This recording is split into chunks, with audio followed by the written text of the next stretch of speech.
Dalangin namin, O Diyos. Habang patuloy ang plano ng oposisyon na magsagawa ng mga rally laban sa administrasyon ni Pangulong Ferdinand Marcos Jr., nananawagan ang Armed Forces of the Philippines o AFP sa mga sundalo na manatiling tapat sa bayan at sa konstitusyon. Sa isang panayam kay AFP Chief of Staff Romeo Browner Jr., iginiit nito na mas maraming kinaharap na problema ang AFP kaysa makisali sa mga kilos protesta laban sa gobyerno. Isa na rito ang usapin sa internal security operations, territorial defense, ang issue sa West Philippine Sea at maging pag-monitor sa mga espiya. Sa ngayon, wala pang opisyal na posisyon ang AFP sa umunoy mga destabilization plot laban sa administrasyon. Giit ni Browner, walang masama sa mga rally basta't mapayapa at maayos itong isinasagawa.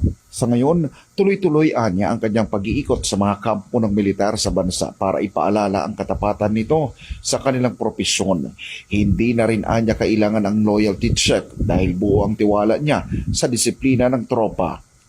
Dagdag pa ni Browner, kung may magtatangkang pabagsakin ang administrasyon, nakahanda ang AFP na ipagtanggol ang bansa at ang konstitusyon.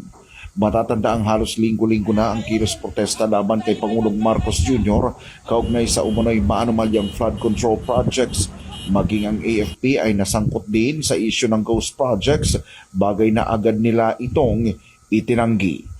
Para sa Diyos at sa Pilipinas kung mahal, nag-uulat Paul Montibon, SMNA News.